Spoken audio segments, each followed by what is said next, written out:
আসসালামু আলাইকুম শিক্ষার্থী বন্ধুরা, আজকে প্রিপোজিশনের 4th ক্লাসে হাজির হলাম। গ্রামারের পার্টস অফ স্পিচ এর ক্লাস চলছে। এখন আমরা অফ এর ব্যবহারগুলো দেখব। অফ হচ্ছে উপকরণ, মালিকানা, উদ্ভূত, কারণ, বিষয়।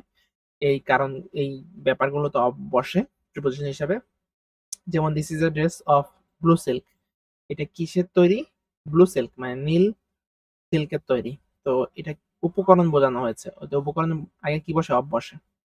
মালিকানা বোঝাতে অফ বসে। The pen is of my sister. এই কলমটি আমার বোনের। এই যে মালিকানা বোঝানো হয়েছে, মালিকানার ক্ষেত্রে অফ বসে। উদ্ভূত বোঝাতে অফ বসে। The came of a rich family, sorry the হবে না, এটা দে হবে। The came of a rich family, তারা একটা সম্ভ্রান্ত বা ধনী পরিবার থেকে এসেছে। এই যে উদ্ভূত, আশা, এই উদ্ভূত অর্থেও অফ বসে। কারণ অর্থে অফ বসে এক্ষেত্রে ডাইড এর সাথে অফ যখন কোনো কারণে মারা যায়, যেমন রবি ডাইড অফ ক্যান্সার, রবি ক্যান্সারে মারা গেছে। এই যে ক্যান্সারে মারা গেছে, ক্যান্সারের কারণে মারা গেছে, তাই এখানে ডাইড এর পরে অফ বসেছে। কোনো কারণে যখন মারা যায় তখন সেক্ষেত্রে এটা পূর্বে অফ বসে। কোনো বিষয় বোঝাতে অফ বসে, যেমন I am thinking of the matter, আমি এই বিষয়ে ভাবছি।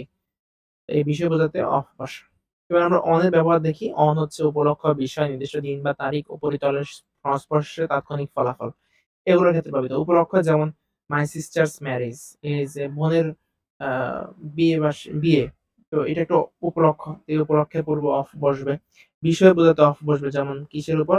The book is a fine, this is a fine book on grammar. এটা কিসের বই? বিষয় বোঝানো হয়েছে, গ্রামার বিষয়, তাই না? গ্রামার বিষয়, তাই এটার আগে কি বসবে? অন বসবে। বিষয় যে কোনো বিষয়, এটা বাংলা ইংলিশ যে কোনো বিষয় হবে, সেটার পূর্বে অন বসবে।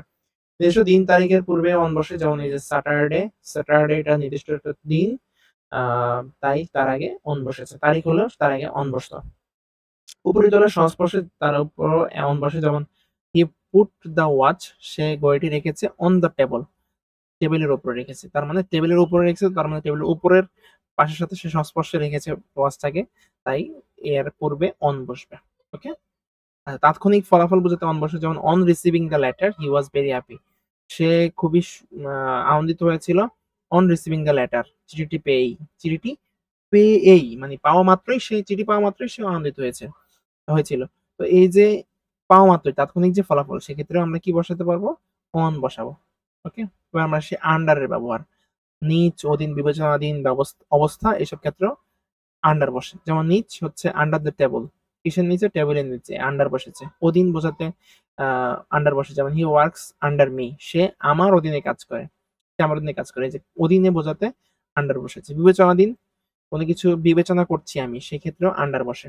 যেমন বা চলতেছে এখনো, এরকম। The application is under consideration, এই তুমি দরখাস্ত দিয়েছো, সেই দরখাস্তটা এখন কিসে আছে? কনসিডারেশন, বিবেচনাধীন অবস্থায় আছে। বিবেচনাধীন বোঝাতে কি বসে? আন্ডার বসে। অবস্থা বোঝাতেও আন্ডার বসে, যেমন the case is under trial, তোমার এই কেসটা কিসের মধ্যে আছে? ট্রায়াল অবস্থায় আছে, মানে এখনো শুনানি অবস্থায় আছে, মানে ট্রায়াল অবস্থায় আছে। এই যে ট্রায়াল অবস্থায় আছে, এই অবস্থা বোঝাতে কি বসবে? আন্ডার বসবে। টু কোথায় কোথায় বসে? দিক নির্ণয় করতে, সম্পর্ক, পর্যন্ত, উদ্দেশ্য, পরিণাম, পছন্দ, বিস্তার, এগুলোর ক্ষেত্রে কি বসে? টু বসে। যেমন they were going to market, কোন দিকে যাচ্ছে? মার্কেটে যাচ্ছে, টু বসবে। সম্পর্ক বোঝাতে what is she to you, সে তোমার কি হয়, এটা বোঝাতেও সে তোমার কি হয় এটা বোঝাতে টু বসেছে, তাই না? সম্পর্ক মিন করেছে এখানে টু। পর্যন্ত বোঝাতে টু বসে, যেমন টু দ্য লাস্ট, শেষ পর্যন্ত, এই যে পর্যন্ত বোঝাতেও টু বসেছে। উদ্দেশ্য বোঝাতে টু বসে, যেমন we invited him to the party, আমরা তাকে আমন্ত্রণ জানিয়েছি কোথায়, বা নিমন্ত্রণ জানিয়েছি কোথায়? পার্টিতে নিমন্ত্রণ জানিয়েছি। যে পার্টিতে নিমন্ত্রণ জানিয়েছি, এটা যে একটা উদ্দেশ্য, এই উদ্দেশ্য বোঝাতেও টু বসে। পরিণাম বোঝাতে টু বসে। The mugger was beaten to death, এই পরিণাম বোঝাতে, এই যে মৃত্যু একটা পরিণাম না, এই পরিণাম বোঝাতেও টু বসেছে এর পূর্বে। এবং পছন্দ বোঝাতে টু বসে, যেমন the watch is to my liking. বিস্তার বোঝাতে টু বসে, মানে 1 থেকে 10 পর্যন্ত, 1 থেকে 10 পর্যন্ত, তাহলে 1 to 10, এভাবে আমরা বলি না? তো কাউন্ট ফ্রম 1 to 10, এই 1 থেকে 10 পর্যন্ত গণনা করো। এই যে বিস্তার, 1 থেকে 10-এর যে বিস্তার, ব্যাপ্তি, এই ব্যাপ্তি বোঝাতেও কি বসেছে? টু বসেছে। এবার আমরা কিছু আইডিওমেটিক ইউজ, যেটা প্রিপোজিশনের মধ্যে ব্যবহৃত হয়, কিছু আইডিওমেটিক ইউজ দেখবো আমরা প্রিপোজিশনের। তো অন, ইট, অ্যাট, আপ, এগুলো। প্লেসের ক্ষেত্রে কোথায় কোনটা বসে? প্লেসের ক্ষেত্রে অন বসে, আর্থের পূর্বে অন বসে। প্লেস যখন দেশ বা স্থানের নাম থাকে তখন সেক্ষেত্রে এশিয়া, বাংলাদেশ, ঢাকা এরকম যেসব দেশের নাম বা স্থানের নাম সেক্ষেত্রে ইন বসে। আর বাসা বাড়ি ছোট ছোট ছোট প্লেসের ক্ষেত্রে অ্যাট বসে, যেমন হোম, কোন একটা এলাকার নাম, ইউনিয়ন নাম, তখন সেক্ষেত্রে অ্যাট বসে। ছোট জায়গার জন্য অ্যাট, বড় জায়গার জন্য ইন বসে। At home, on earth. বড় একেবারে সবচেয়ে বড় জায়গার জন্য অন বসে, কারণ আমরা সবাই কোথায় আছি? আর্থ, পৃথিবীতে আছি। পৃথিবীর পূর্বে অন বসবে। আর কোন স্থানে আছি স্থানের নামের পূর্বে ইন বসে। আর ছোট যে স্থানটা মানে সেই স্থানের কোন ইউনিয়ন বা কোথায় কোন ঘরে আছি ঘরের পূর্বেও আমরা অ্যাট বসাই। ওয়ারি একটা স্থানের নাম, তাই না? ঢাকার একটা স্থানের নাম ওয়ারি, পুরান ঢাকার। তো এটার পূর্বে অ্যাট বসে। তাহলে আমরা এভাবে এক্সাম্পল হিসেবে বলতে পারি, we will set up A shop at the end of the year.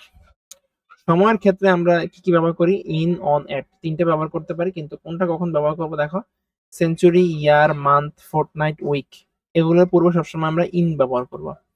Day আর ডেটের পূর্বে আমরা অন ব্যবহার করব। 5 PM নির্দিষ্ট সময় যখন থাকবে সেক্ষেত্রে আমরা এট ব্যবহার করব। যেমন শ্যামল উইল কাম অন থার্সডে, নির্দিষ্ট দিন বোঝানো হয়েছে, তাইলে তার পূর্বে অন বসবে। ওকে, তাহলে আমরা সময়ের ক্ষেত্রে ইন বসাবো, সেঞ্চুরি, ইয়ার, মান্থ, ফোর্টনাইট, উইক, এগুলোর আগে ইন। ডে আর ডেটের আগে হচ্ছে অন, আর নির্দিষ্ট সময় যখন থাকবে কোন টাইমে তখন অ্যাড বসবে। তার মানে বড়র ক্ষেত্রে ইন, মাঝারির ক্ষেত্রে অন, আর ছোট মানে একেবারে ছোট যে একক সেটার জন্য অ্যাড বসবে। এবার আমরা আসি ইন আর ইনটু। এটা হচ্ছে নির্দিষ্ট পরিসীমার মধ্যে অবস্থা বোঝালে ইন, আর কোন দিকে অবস্থার পরিবর্তন বোঝালে ইনটু বসে। নির্দিষ্ট পরিসীমার মধ্যে অবস্থান বোঝালে মানে কিছুর মধ্যেই, ধরো এইটুকুর মধ্যে এইটা একটা, তাহলে এইটার মাঝে এটা, তখন ইন বসবে। আর কোন দিকে অবস্থার পরিবর্তন, যখন এখানে একটা অবস্থার পরিবর্তন হচ্ছে, এটা এরকম ছিল, এটা এত বড় হয়ে গেছে, এই যে অবস্থা পরিবর্তন হচ্ছে, সেক্ষেত্রে ইনটু বসে। যেমন দেখো, he is in the room, সে রুমের মধ্যে আছে, তখন ইন বসেছে। আর he came into the room, তার মানে সে রুমের মধ্যে এসেছে, তার মানে তার, সে আগে ছিল না, রুমটা খালি ছিল, এখন সে রুমে আসছে, নতুন করে আসছে। তাই এখন তার আশাকে আমরা কি বলবো? ইনটু বলবো। কাম ইনটু দ্য রুম, তখন আমরা ইনটু ব্যবহার করবো। তাহলে ইন আর ইনটুর ব্যবহার বোঝা গেছে। নেক্সট ক্লাসে আমরা বাকি যেই ফ্রেজ গুলো আছে সেগুলো দেখবো। Till then, take care.